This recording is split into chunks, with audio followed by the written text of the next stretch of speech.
Look, I know I'm in the dark again. I know. I genuinely wanted to make this video because I feel like it's important. Again, I usually don't really do this. I do reactions, yeah, but I usually don't. I actually wanted to make this video because I feel like I should really touch upon it, and I feel like it's really important to talk about. And you'll see what I'm talking about once we dive into once we dive into it. This video right here, why the Mr. Beast genre feels stale and boring. To me, I feel like that's extremely important to touch upon. We're gonna watch two videos, but this is the first one we're gonna watch because what she really said in this video really corresponds to what's happening on YouTube today. Like everyone's doing this. Hey guys, oh well, we're back with another $1,000. I'm gonna give $1,000 to everybody. Like this hyper crazy guy, but in reality, that's not how they are. I really hope I'm making sense. If I'm not making sense, then literally just skip. We're just gonna watch the video because I don't think I'm making sense to you guys. Mr. Beast's influence on different kinds of content on social media is very apparent.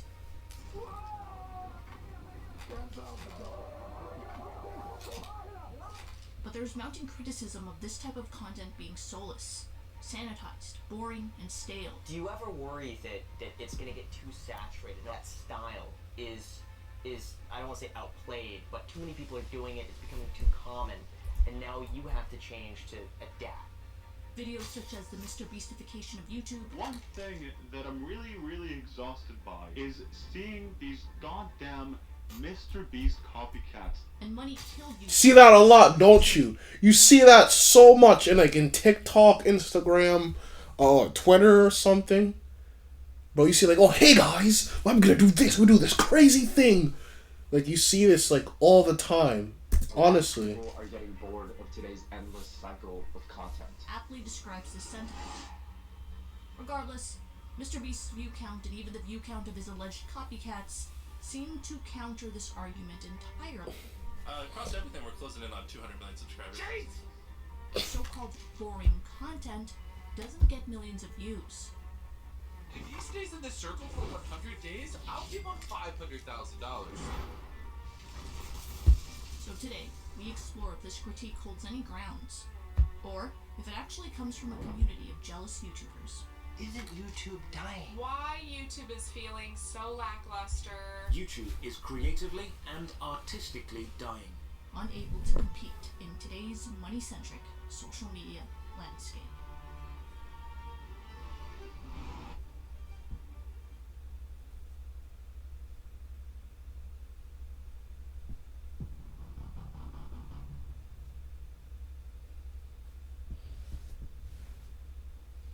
Hey guys, it's Donna. So I've been hearing about Mr. Beast criticism for a while now. Ever since he started reaching that tippity top of that YouTuber subscriber list. We hit 100 million subscribers! Something would always come out. But none of them would ever gain, really, any traction. Were usually classified as nitpicky, they'd get disproven, and some were just straight up lies.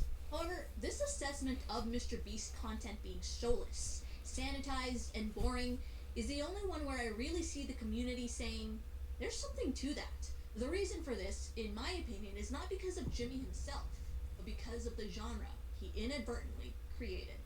Yeah, and you see this a lot with Mr. Beast too. I think Mr. Beast has made this formula, what you call it, this formula of doing this little boom intro, this crazy little intro and everything, yelling and screaming the top of his lungs, oh hey guys, welcome back to another video. We're gonna hit 1 billion likes and all this. It shows that a lot, and you see that a lot with TikTok and Instagram and all that stuff. You really do see that a lot, and I see how it gets boring sometimes. It really does get boring because you're not showing your true self. There's nothing. It's just you just want to see the stunt and then just leave. That's pretty much it. Hope you guys are understanding me. Jimmy has nearly perfected the art of optimizing content for YouTube and social media as a whole. And it's created what I like to call the Mr. Beast genre. This is a professional bounty hunter, and if he successfully hunts me down, he gets $100,000. Mike here is a professional bounty hunter, and he's going to be hunting me all day. Look, just copying. Hunt me down, and my goal is to escape the state without him catching me. I hired a professional bounty hunter to hunt me down, and if he catches me by midnight tonight, he gets $10,000. The internet has many colorful names for this phenomenon. Mr. Beast clones, and this video by Pinely coins the term Mr. Beastification. So this video isn't really commentary on Jimmy himself, but this genre that seems to be taking over social media. It's easy to see how this happened. Copying and even inspiration taken from large creators has always had a place on social media. Famous examples include Casey Neistat, Emma Chamberlain, and David Dobrik copycats. These internet stars were well known to have their style in videos copied by others. While how much you can copy before calling it plagiarism is debatable, this is commonplace once you become a successful creator. Naturally aspiring or even already established creators are incentivized to develop their content to reach the most amount of eyeballs. Because the most successful creators are doing this in some capacity, their format becomes a playbook for others to implement. And Jimmy was the new creator to copy. And I say this about ideas, don't copy me, but they do it anyways. If I did that, all these YouTubers would start trying to clone it, and then they're just going to become mini-me's. And it's like, a lot of people, for some reason, have stopped taking inspiration and doing their own twists, and they just literally flat out copy what I do. See, like, let me explain right here, ready? Let me explain. There is nothing wrong with taking inspiration. There is nothing wrong taking inspiration. I take inspiration from other YouTubers. You probably take inspiration from other YouTubers. That's absolutely fine. That's fine. I don't mind. But what I do mind is just people just copy everything word for word and bar for bar. Literally, bro. Word for word, bar for bar. Copying everything. Like everything that other guy did. Like the way his looks, his style, the way he puts his videos in, and everything. Never adding your own twist or style into anything. Just flat out copy. Like this is exactly what Mr. Beast is talking about, bro. People just copy and paste. They don't take the inspiration and put their own original twist or original idea to it. They're just flat out copying it because it's gonna get views for them. It's not good. It's not good. Amassing astronomical view counts video after video. And I'm not. I don't hate Mr. Beast, by the way. I don't. I really don't hate him. You know. I really don't hate him. He has put a lot of work into what he's done. It's just I don't like all these Mr. Beast clones trying to copy him, word for word. I just don't like the clones, man. This formula for content creation was hard to ignore, and it became the standard for a lot of creators in this ecosystem. See, it became a standard. That's not good. The influencers who took this formula and used it to improve their content saw amazing results. Yup. Here's a before and after comparison of a creator who took this formula and implemented it onto their own content. Father and sister of Donna, my brother's girlfriend. This is a thief approaching me to steal my bag while I'm sleeping on the side of the road filming another video. It almost felt like a snowball effect for the past year, Yep. maybe even two. While this development conjures up images of Mr. Beast clones, other genres you'd never think of have also taken elements from Mr. Beast, juxtaposed soulless comments optimized. Wait, I'm sorry, guys. I'm sorry. Hold on. Juxtaposing it onto their videos, from podcasts. What I'm curious about is when did it get out of your control, if you will? To finance videos. There are 14 massive money mistakes that people make. That's true. That you do not want to repeat. So, while many internet regulars don't consider these creators to be Mr. Beast clones, that familiar format serves as a reminder of what type of content is taking over YouTube. Yup. It would be like if every movie was shot like a Wes Anderson film, yet had a different storyline, so it's technically not copying. For the most part, Totally. everyone can agree on what a Mr. Beastified video is. Now, if those videos were broken down into their simplest form, aka their basic format, perhaps we can analyze why it gives viewers this empty, sanitized feeling many have claimed. I have an opinion on it. I've generally have an opinion on this. It's for kids, bro. It's for kids. Pretty to sum it up, like for me, in my opinion, it's just to appeal kids, because like with kids, like kids love to see like explosions and cars, like blowing stuff up and all this stuff. Like they like seeing it, so that's why. So it generally just appeals to little kids. So that's why I think the content works so well, because it appeals to little kids, and little kids love seeing all these cool things. So that's why. Even before the Mr. Beast genre, critics have been adamant about classifying YouTube videos as stale, with hotly debated topics such as the platform prioritizing quantity of videos from creators rather than quality. Content being optimized for YouTube will lead to soulless and boring videos. There's no escaping that. Now, what does this mean? So, content is always optimized for that medium. It's an obvious statement, but it's imperative to understand. Think about why films are often filled with cinematic shots, while television is typically the standard talking head. Films in prospect for theatrical release are developed this way because it's meant for an audience to view on a large screen, without any distractions. So, film often prioritizes visual aspects.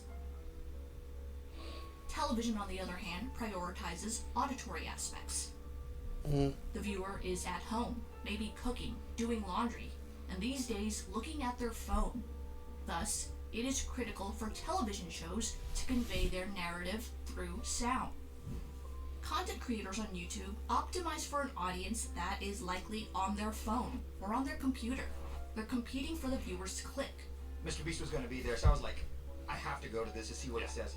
For 90 minutes, he talked about thumbnails. Wow.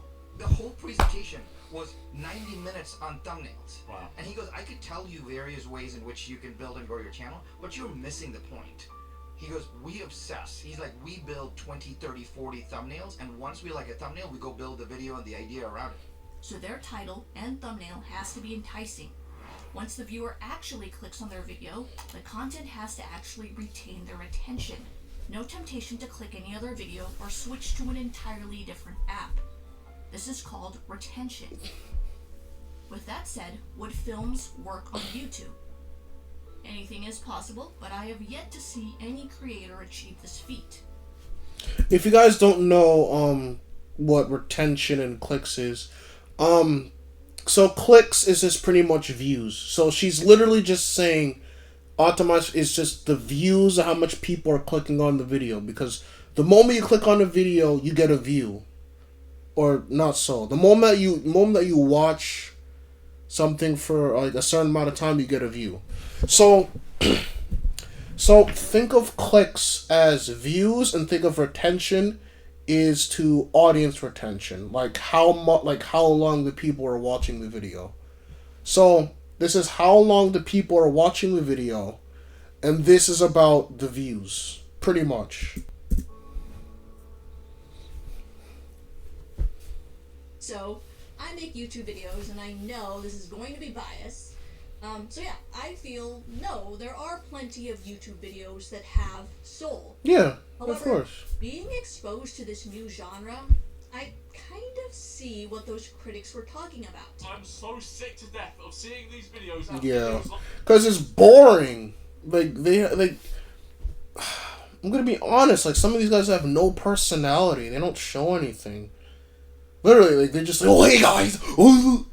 Like they don't show anything. Nobody acts like that. No, I don't act like that in real life. Something missing in today's YouTube. What makes the Mr. Beast genre different from its counterparts is that it is extremely optimized for YouTube. This is where I think the stale and soulless comments come from. Let's go over clicks first. Videos in the Mr. Beast genre relies heavily on spectacle. huge charitable donations. Oh, hey, how's it going, guys? I heard it was someone's birthday. Wait, hold on, I got something else for you. Do you guys play video games? You do? Oh, it's a shame I got this PS5. Here you go. Impossible challenges for money. We have 5 artists, and each one of you will have 6 hours to make a Lego piece. Whoever wins has a chance to win up to $10,000 split with a subscriber. 5 grand goes to the subscriber you're paired up with. 5 grand goes to you. And extreme science experiments you'd never think of. I just created the world's largest working computer. And I'll also be surprising one of the most popular gaming creators in the world with it. It plays on our curiosity. Is that really possible? Well, you better click to find out. Clickbait has always been a thing. The difference here is that these creators are actually following through with what they've been presented with in their thumbnails. Additionally, in contrast to past creators who would produce a big video once in a blue moon, Mr. Beastified creators make spectacle their typical upload. That's true. In short, the bases of these videos are following through with a really good idea and pairing it with a captivating title and thumbnail that seduces the viewer to click. Next, we have retention. Don Power Watch. YouTube creators are competing with other videos and apps that may entice the viewer to click away from their content. In order to safeguard from this, videos on YouTube are often rapidly cut. Even the standard talking head videos eliminate any pause, any breath that doesn't progress the story fast enough. Videos from the Mr. Beast genre take this to an extreme. Not only do we see quick cuts and image changes like their content counterparts, we see other visual elements that are designed to keep our eyes on screen. Phrases with huge lettering often blast in the lower thirds. They don't seem to be placed there as a motivation for bad audio, as these phrases can continue for 1 second, but immediately stop in that same scene. Who said that was okay? My car almost got freaking destroyed. We also see a lot of overly cheesy effects normally classified as terrible if seen in any other medium. And here, I know comedy is subjective, but there are also non-funny comedic moments that only seem to be inserted to keep the viewer visually engaged. I'm tired of cutting phone. This is really slow and boring. Perhaps this comedy is for kids? Yep. These rapid visuals Like I said, it is for kids. Basically, it's for kids. just make it difficult to click away.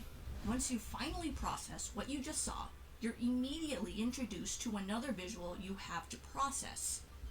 Videos in the Mr. Beast genre also do this with sound. Be careful, if I fall down, I'm losing the challenge.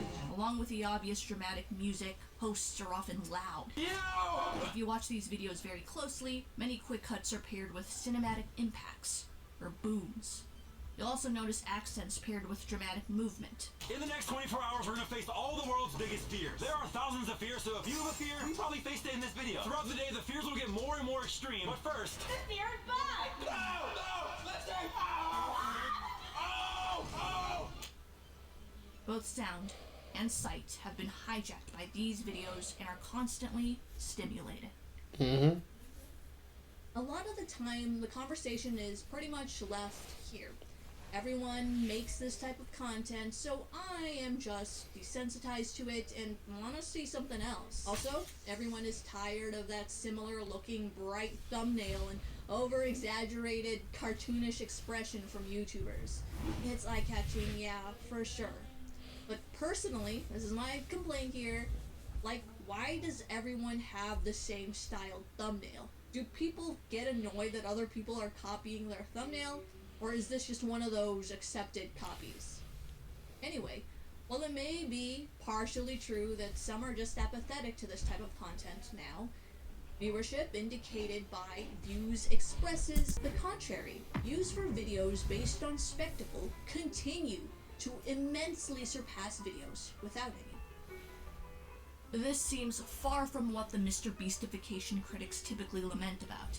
No one associates boring content with massive interest like this. Perhaps the critics are actually just suffering a case of content jealousy, masking their little green-eyed monster in faux intellectualism. After all, views are an objective measure, and they're collecting them like a college kid collects STDs. Who are we to deem what's bad or good based on our personal preferences? Clearly, people are watching, and that's that. And if you actually look at the data on a lot of these channels, like people say, oh, it's getting stale. But like when they do something, they get 1 million views. When they do like a challenge, they're like, hey guys, it's me and we're doing this, 2 million views.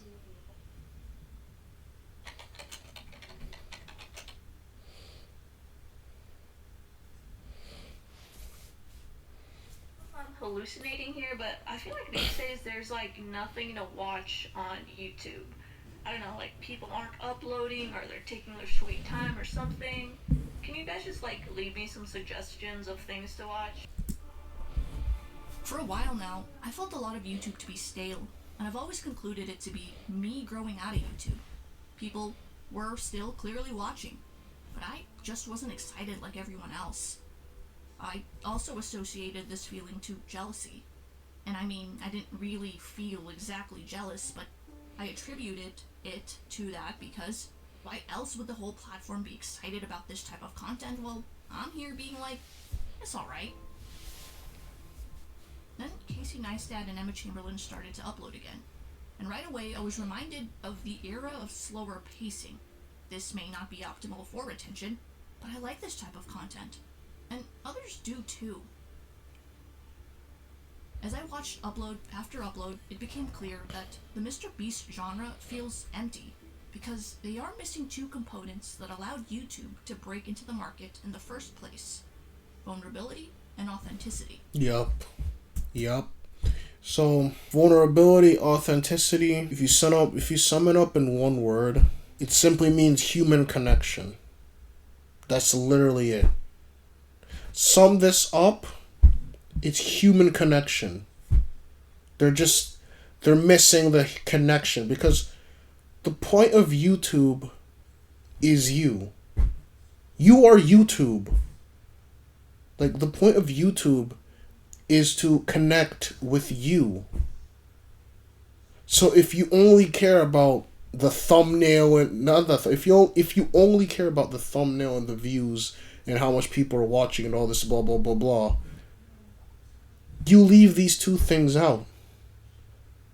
These two, the human connection, and these two, they bring that they bring a connection between the audience. You and the audience. It shows that you're just a regular person. You're not this crazy, like, oh hey guys, oh. Like, no, you're just a regular human being just like them with challenges and flaws and tribulations. But these little hey guys YouTubers, they don't show you that.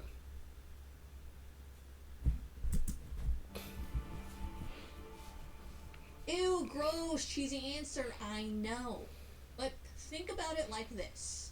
If all we really cared about was spectacle and being entertained, television and film would have gone parabolic. The actors with the most money, of course, have an advantage in creating the biggest spectacle. Instead, a market opened via YouTube for media that was regular people talking to their camera. There was something missing in current media we weren't getting, and it is this personability. Feels like we're watching a regular person, just like us, and not a celebrity with a whole team behind them, manufacturing the interview, how they dress, who they're seen with. YouTube emerged for a reason, and it's because the individuals who uploaded on there weren't afraid to get vulnerable and show their authentic selves. Unfortunately, the format of the Mr. Beast genre makes expressing this very difficult. Yep.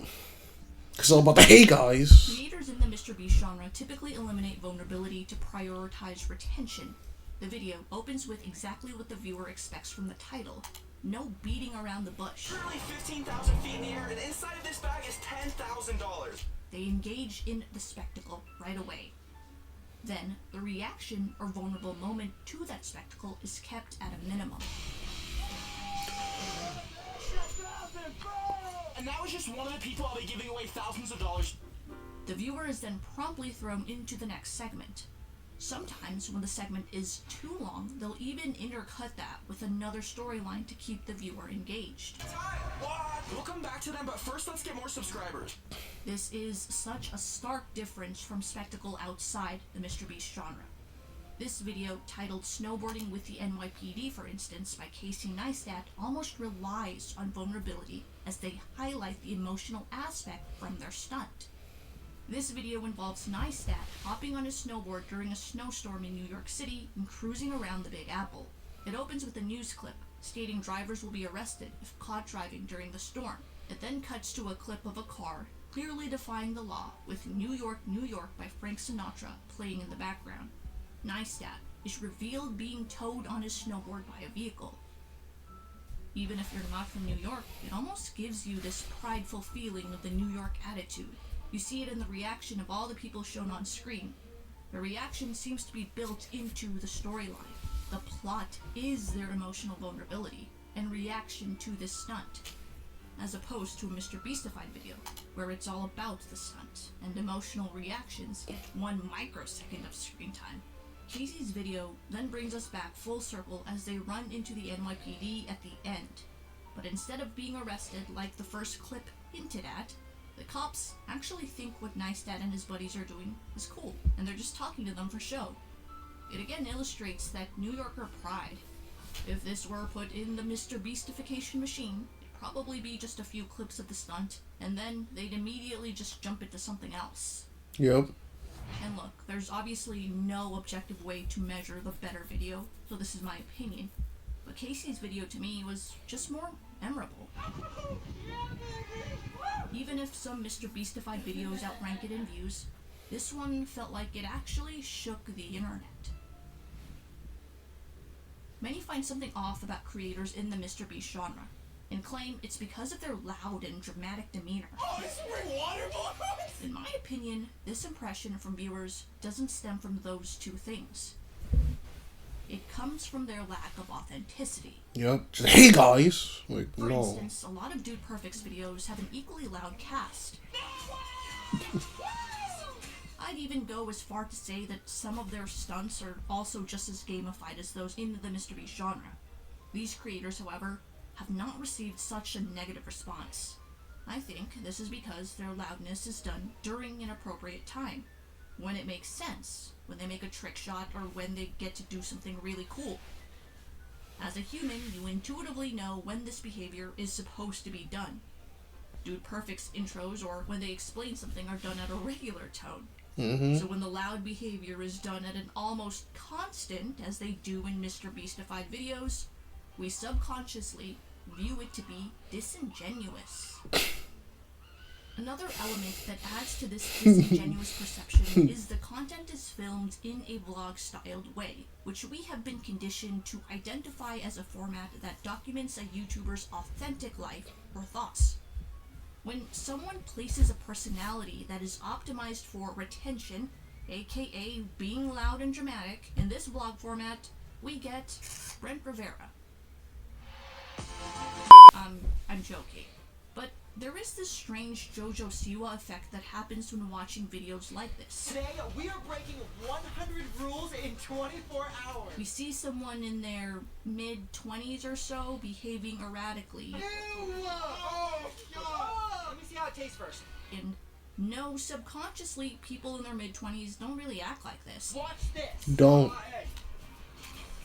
Oh my God, it's cooking. Holy crap! Literally cooking seconds. But you look at the Paul brothers and see that even them, they've shifted away from this content because this behavior won't match their outside. While they are still loud and arguably obnoxious, they've evolved their content to cater to an older demographic, aging up with them, such as boxing or podcasts. Like, Jake Paul isn't doing fake marriages anymore. He's vlogging his vacation. Creators like Brent Rivera undoubtedly makes videos for kids, but because it's on a medium that is connected to authenticity, his antics are often called out. And seeing characters like him makes us feel uneasy, because we know no one is like this in real life. Nobody, yeah, no one's like Simply, that. creators in the Mr. Beast genre will suppress authenticity or any sort of personality that takes away from retention. So, videos in the Mr. Beast genre looks like this. Clicks and retention. That's it. And all of a sudden, the view count makes total sense. Obviously, you have your spectacle that appeals to everyone, but you also have that manufactured personality that does as well, the loud, dramatic guy. And maybe appeal is the wrong word, but it does keep everyone's attention. Whoa, are we vlogging here? Take Mr. Beast's video, Surviving Antarctica for 50 hours, for example. Now this video is very general. That topic is very broad. I'm clicking on this. I want to know if he survived 50 hours in Antarctica. His personality in that video is also very general. It's attention grabbing, he's very loud. There is no target demographic for his video, and as expected, that video got a lot of views. Now, one of the camera guys from that shoot actually uploaded a video called Surviving as Mr. Beast's Cameraman in Antarctica. So this video has a fraction of Jimmy's views. Even though he's surviving in that environment as well, his topic about being a cameraman narrows down his audience and who he'll attract. Even though he actually shows some personality, like making up a song, this personality won't appeal to everyone, narrowing his audience once again.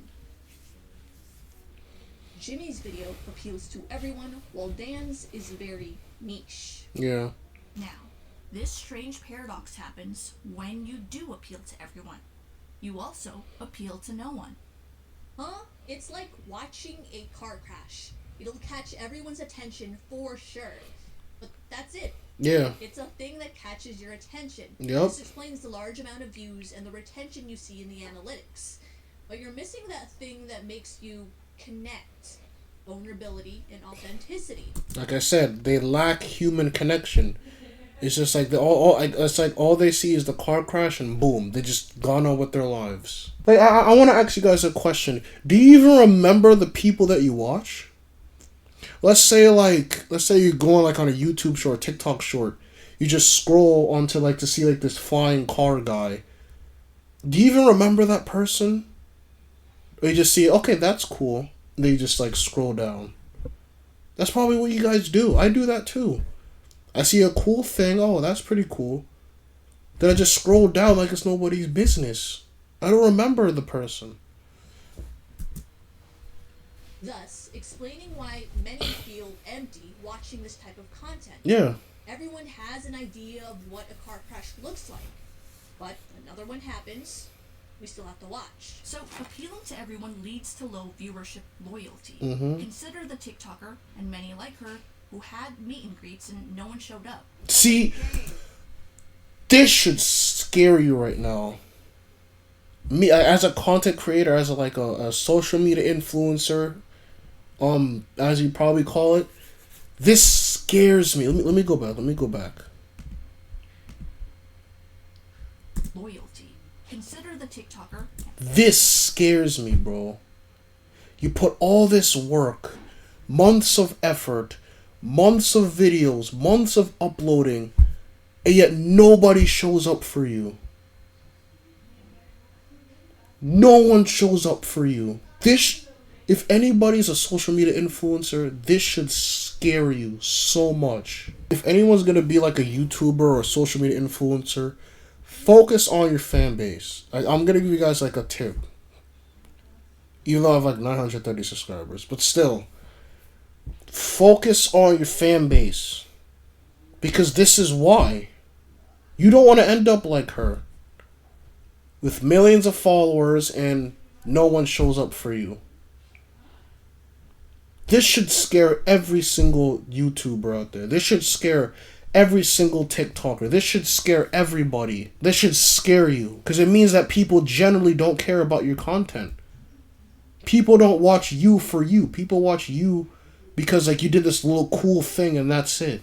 You didn't bring any human connection with them. You didn't bond with the audience.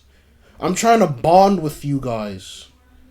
I'm not trying to show up like a little boom boom video here and there. I want to bond with you guys. I do. But this is what happens. This is what happens to people.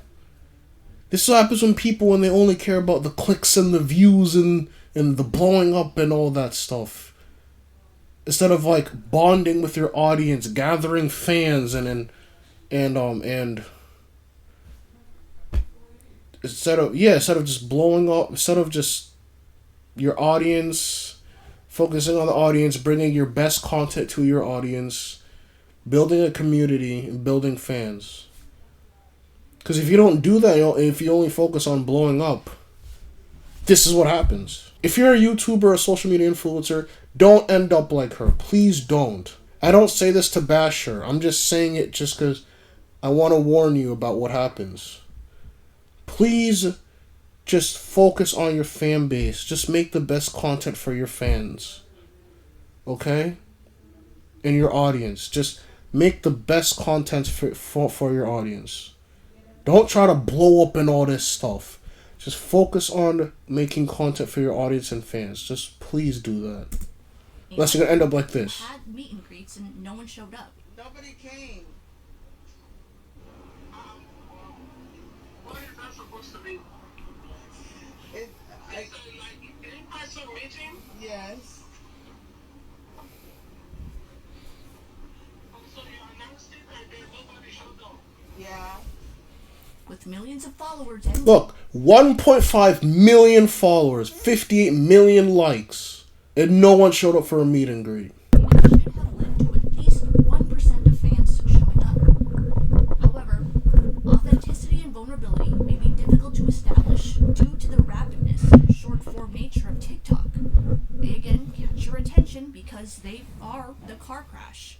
Yep. But you can't connect because the content is too fast and too short. You make a 10-second video, people are like, that's cool, and they follow it.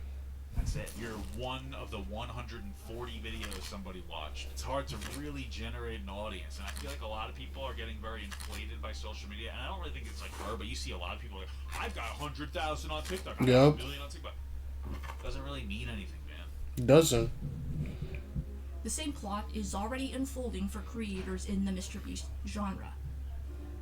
One creator that comes to mind that has been infamous for copying Jimmy is Morgs. Never miss a beat. This YouTuber was hitting 10-figure views at his peak. Today he's a sparse uploader, with recent views struggling to break 300k. Still impressive nonetheless, but nowhere near the numbers at his peak. My guess is his audience grew up. Yeah. They realized, hey, this personality is kind of fake. It is. Normally a YouTuber like this would transition with his older audience.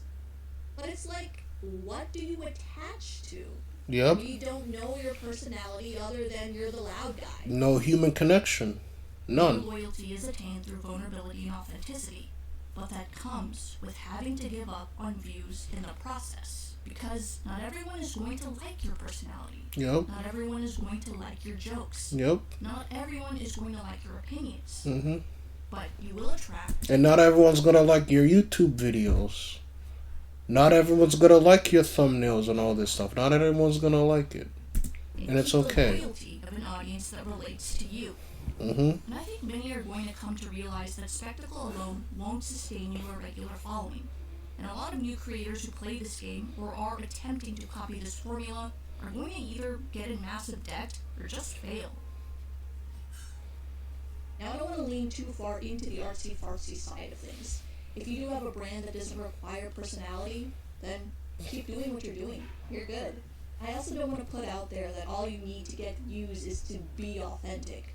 That's not true. We know that's not true. You do need to get clicks, and you do need to keep viewers watching your video.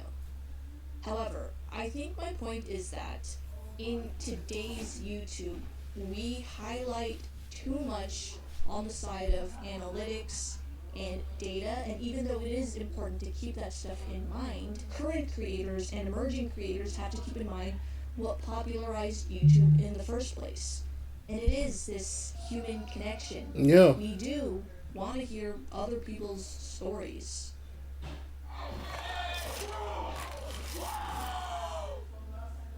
Other MrBeast clones have a view count that is subpar, relatively speaking. This is because Jimmy himself started his channel based on being authentic. He can afford to not really show his personality on some of his videos, because he's already had a foundation of personality that his fans know. And if they don't, they can see that on a podcast.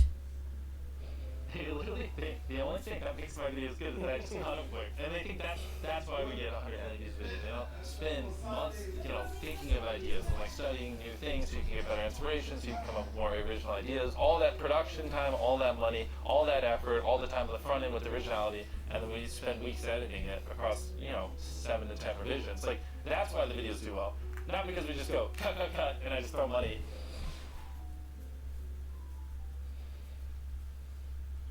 Creators who go for spectacle all the time are going to end up with disjointed view counts. Fans click this one thing because it's enticing, but can care less about the next thing. I gave $10,000 to this homeless man. Yeah, but so did that guy, and that guy. Which video are we watching? People watch Jimmy because they want to see his spin on things. Mr. Beast's view count is a reflection not only of spectacle, but of something data can't show: authenticity and vulnerability. Two pillars of the YouTube creator not given enough credit in today's YouTube money-centric ecosystem.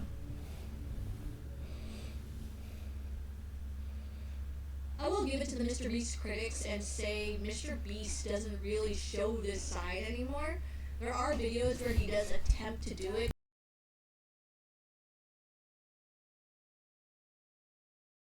So overall, pretty much what it is that people are lacking in the YouTube videos. What I mean is that people really lack human connection. All they care about is getting the views and the thumbnails and the pretty much just views and the clickbait and all that stuff, instead of actually connecting with your audience,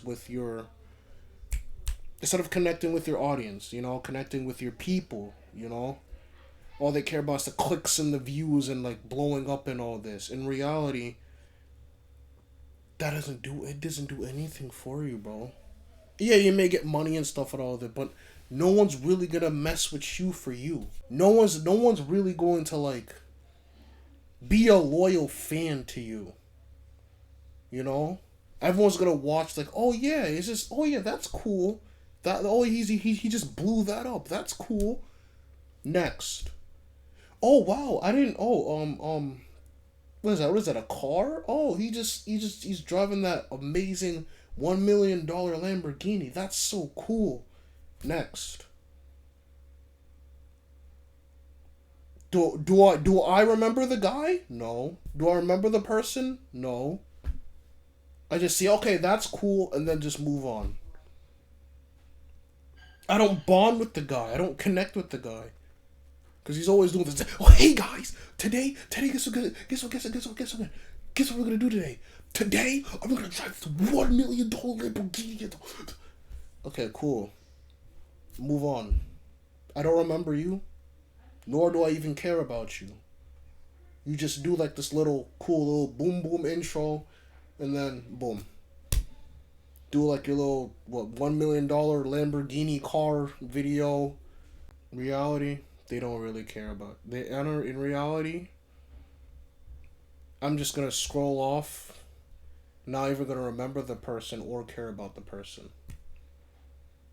And to be fair, most people do that. They just look at the video, they look at this amazingly cool thing, and then they just scroll down like it's nobody's business.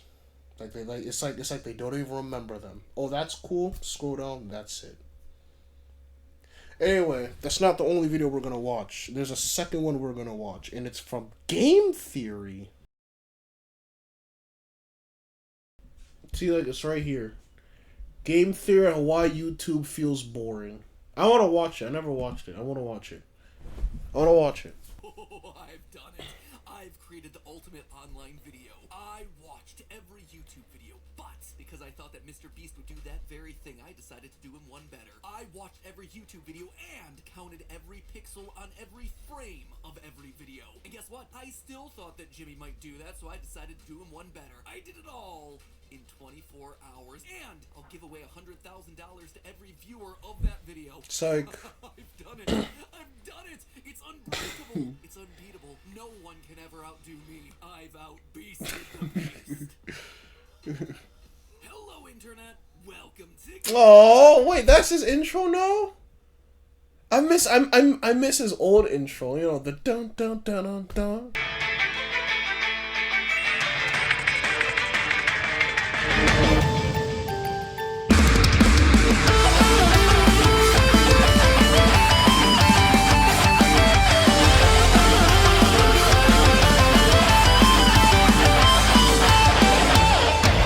Numbers become even more clickable once they're associated with money, leading to all your favorite giveaway and comparison videos. The numbers evolved from top 10s to top hundreds to $100, and then we started adding zeros from there. Many zeros. Now we have $1 stake versus $1,000 stake, $1 versus $100,000 computers, $1 houses versus $100 million houses, and of course the all-time classic, I gave a random person on the street $100,000 for the clout. I mean, obviously there's some vague reason, but we all know what the underpinning of it is, right? It's the clout. We've seen Yeah, $10,000 it's clout, yeah. the world's biggest pizza, and we've watched Casey Neistat recline his way through every expensive Emirati flight on the planet. It's great. Clearly we all love it and watch it, otherwise the algorithm wouldn't serve it up to you on a silver platter, but I'm here to tell you that there's a hidden cost to these videos, and no amount of dollar signs and zeros is ever gonna do it justice. The interesting thing about excess videos is that they're not just about the superlative of something or trying something nicer than average, they're a constant, unwinnable game of escalation.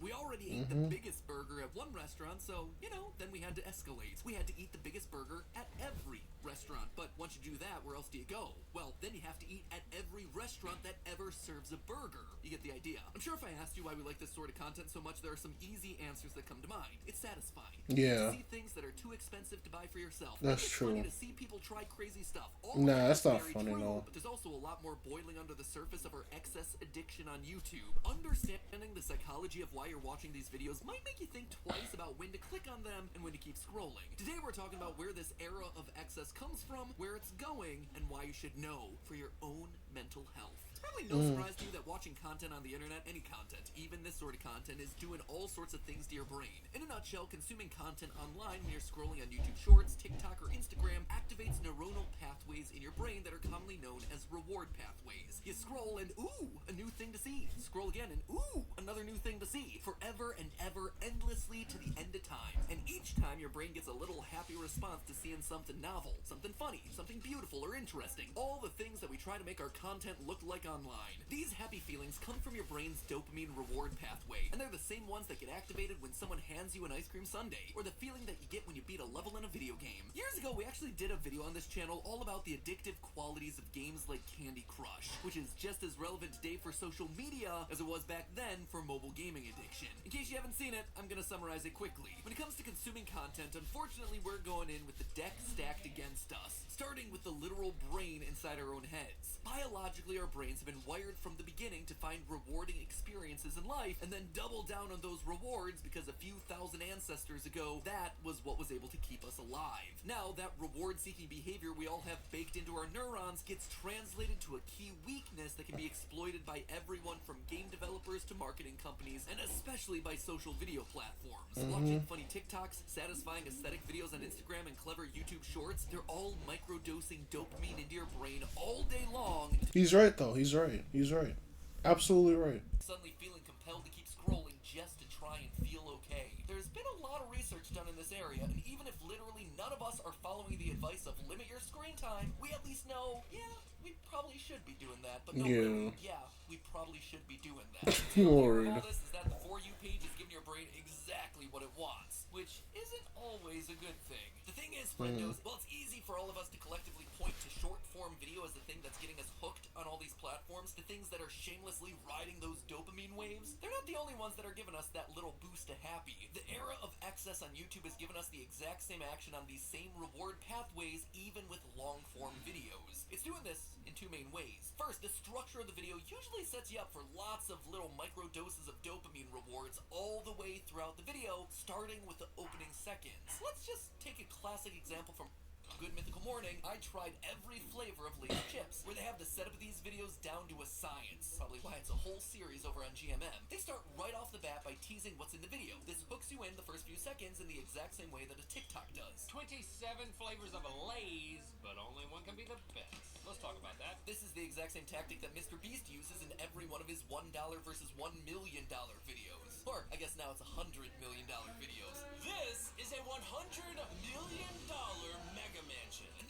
me trying to single out any creators or point fingers. It's just a tactic used by everyone who's successful on the platform right now. Josh Weissman. Today we're going to be ranking and tasting every major fast food burger in America. Iraq. You're looking at a collection of all the fastest man-made vehicles in history. Hope Scope. I bought every Barbie dream house ever. Mr. Who is the Boss? I've just bought every single Xbox console ever. Basically, every major creator on the platform is zeroed in on this strategy as a psychological tactic to get your attention on YouTube. That's not enough. After those catchy opening seconds, you break the video up into manageable chunks that are, I don't know, somewhere around 60 to 90 seconds each, about the exact same as a TikTok, so people feel like they're getting a new reward for every minute that they stay tuned into the video. Take a look at that same That's true. video to see what I mean. 45 seconds to 1 minute and 15 seconds goes by, they switch to a new flavor of chip, giving you just long enough for a satisfying crunch, some color commentary, a couple of jokes, bam, on to the next before you got bored. In Hope Scope's tour through the history of Barbie dream houses, a video that I personally loved, by the way, she switches between dream houses less than every 2 minutes. Iraq is way more intense when ranking all the fast food restaurants, going through them at a pace of 10 to 30 seconds each. Mr. Beast's favorite way to do this is by completely switching up challenges every 3 minutes or so. His classic I gave away an island to my 100 millionth subscriber video switches challenges every 1 minute and 30 seconds to 2 minutes and 45 seconds. While in his somewhat controversial Curing People's Blindness video, He's right though. I never actually knew that. It's just like a bunch of TikTok reels. Across the platform, each with tens, sometimes hundreds of millions of views, but it all boils down to this one thing. YouTube videos, my friends, have become high-polished compilations. Kind of like TikTok compilations or Vine compilations before them, whether or not you or even the people making them realize it. And it works. It works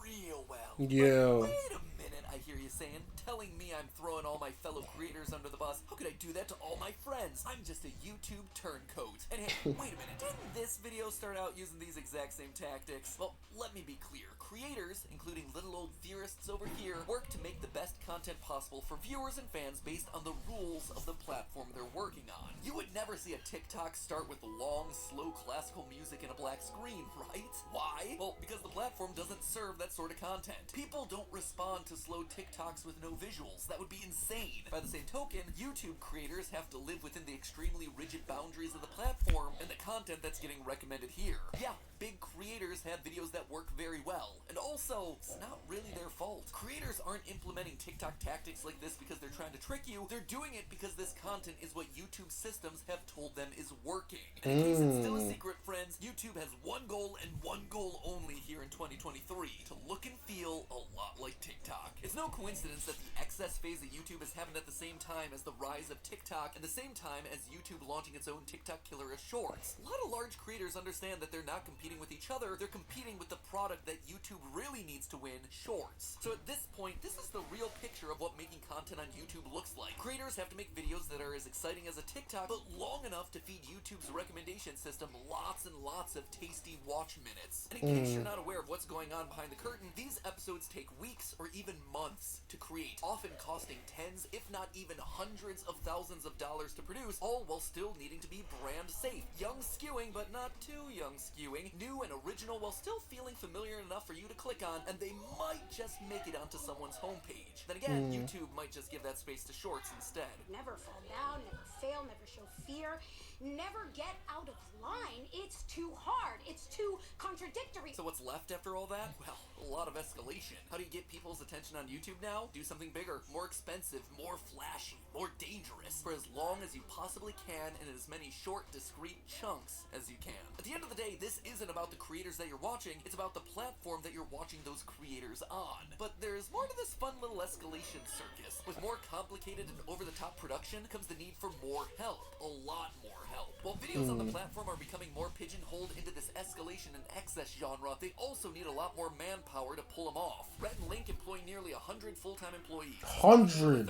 Mr. Beast is at least 100, and individual creators who look like they film alone now have full-time teams of at least 10 to 15 people hunting the corners of the earth to find every impossible sport, Pop-Tarts flavor, and MacBook. These enormous teams lay on even more pressure for every episode to be an every episode, because it has to be a banger. Instead of stories, characters, or in-depth narratives that feel risky, access videos can be executed by any team who can build a bigger set, visit more Olive Gardens, or buy more weird shoes for you to try on without running into a lot of creative risks. Right now, this is one of the only ways to effectively thread the needle. It's hard to blame people for leaning into the content that's successful. But you gotta admit, all of it feels a bit limited. There's not a lot of feeling under the surface there other than, whoa, amazing. Yeah. Fine boom animation to make it seem like something more exciting happened on screen. Overall, it just makes the platform as a whole feel stagnant when everything carries the same tone. And whose fault is that? The platform. With that in mind, though, so far we've only talked about the ways that the era of excess is hijacking our brain and the programming schedule of your favorite creator. But what about you, as a normal viewer? Turns out that the era of excess may be having a number of other unintended consequences for fans of YouTube, and these consequences aren't so easy to detox from. First, let's just talk about what's so appealing about excess content when we watch it. It's fun. It's neat to see people take things to the extreme, and for a lot of us, the era of excess is a form of escapism. Now, there's nothing wrong with a little escapism. People have been using books, TV, movies, theater, video games, all kinds of media forever to escape their humdrum lives, or, in our case, a world that often feels like it's about to burn down around us.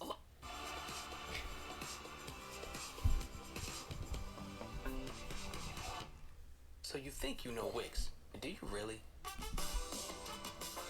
First up, we've got Shake. A lot of time, escapism media portrays a life that's better, more magical, or often more wealthy than our own. It idealizes tiny problems, fancy clothes, fancy cars, extravagant vacations, or enormous houses. Any of those topics sound familiar? They should. They're literally everywhere in the era of excess here on YouTube. Visit the craziest hotels, eat the $1,000 steak, try on the 20 new outfits that you could never afford, and do it in every video across YouTube. There's actually a name for this kind of viewership, and if it sounds gross, well, it is. It's called wealth prawn, and it's been around just as long as wealth itself has. If you're a boomer, your generation had Lifestyles of the Rich and Famous, one of the most influential reality shows of all time before reality TV was even a thing. As the creator of the show described it, it allowed everyone to feel like someday they too could live a fancy lifestyle. When you first conceived, did you have any idea that people would be as interested in how the other half lived? It's almost as if the whole thing has slipped into the vernacular of the dictionary because everybody is curious, but to an extent that we never dream. Here in America, everybody wants to be a winner. Everybody dreams of being very, very successful. And so for a moment with our show, we showcase the winners, and then we let the people dream and say, yes, we too could live like that and be like that. Moving into the 90s and 2000s, he had shows like MTV Cribs, Real Housewives, and then the ultimate in wealth prawn, Keeping Up with the Kardashians. With each of those shows on their own escalating journey to show off more wealth, more extravagance, and more aspirational living than the last. But where wealth prawn used to be confined to just a couple of shows that aired a few times a week, now it's literally everywhere. Every time you log onto YouTube, there it is. A brand new video, or 3, or 7. All ready for you to consume to get that hit of dopamine, except that's not truly what happens. When you're surrounded by wealth prawn all the time, instead of feeling inspired by the beautiful lifestyles showcased online, viewers report feeling more discouraged about their own lifestyle. Because everywhere you look, it feels like there's someone who has it better than you. Someone who can afford to explore exotic islands, or buy 30 pairs of sneakers, all the while inflation continues to rise out here in the real world. Everything is getting more expensive, and you're just out here wondering if you're going to be able to afford next month's rent. But if every video you see online is in every video, it can be hard to remember that fact. And it starts to normalize the idea that we should all be living in this excessive way. And so when we can't, we start to become disappointed and dissatisfied. And because dopamine is now tied to our viewing addiction, it leads us to watch another video to try and get that hit, to try and feel normal again, to try and see what this one is going to be like. And you just wind up repeating the cycle again and again and again, ultimately making us feel worse off mentally. This is especially true for younger viewers, where studies have shown that those who spend more time on social media, including YouTube, reported higher levels of comparison and lower self-esteem as a result. It's especially dangerous when you consider that 25% of young people reported going to platforms like TikTok to get financial advice, which can then lead them to not only feeling worse, but actually spending more on things they don't need to try and achieve that lifestyle that they're constantly being shown they should have. So what then do we do? Well, half the battle is just knowing what we're watching in the first place. When we see a video's cold open shouting at your face that you're about to see every of something, you need to recognize that that video is designed to trick your brain into thinking it's getting a prize. Spoiler alert, it's not.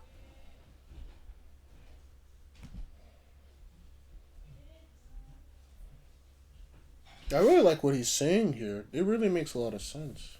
Brain into thinking it's getting a prize. Spoiler alert, it's not. It's actually a TikTok compilation designed to give you a hit of dopamine every 2 minutes or less. And seeing a bigger dollar amount in the title, that's not going to lead you to feel better about yourself or the state of your bank account. Also, it's important to recognize that even though YouTubers seem to be all footloose and fancy-free with their expensive stuff and far-flung vacations, what you're seeing isn't real. Behind those big videos are big expense checks, and all the brand deal and ad revenue that pours in is getting poured right back out to the massive teams that are making these videos happen. Behind the fun is a lot of paperwork, production calendars, and more coordination than your typical Hollywood shoot. No one is truly living the way that you see in these videos, and whatever you see on screen was meticulously curated by a team that's bigger than however big you imagine them to be. Now, I can speculate about where the platform goes from here, the future of shorts, how far you can escalate before you hit a ceiling, what YouTube should be doing as a platform, but that's all episodes for another day. For now, I like what he said there. It's like no one really lives like that. No one's living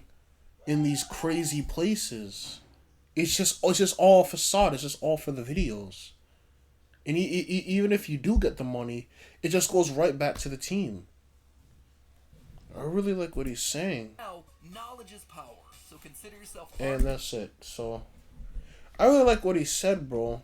Overall, like this Mr. Beastification of YouTube, it's becoming boring and stale, and I hope that they fix it sometime. Honestly, I really hope that they do. I really, really hope that they fix this Mr. Beastification and start to bring back that human connection and, you know, make us enjoy the videos and watch people for them, not just because it's this cool thing. So, anyway, that's my 2 cents on it. That's my opinion on it. So, later.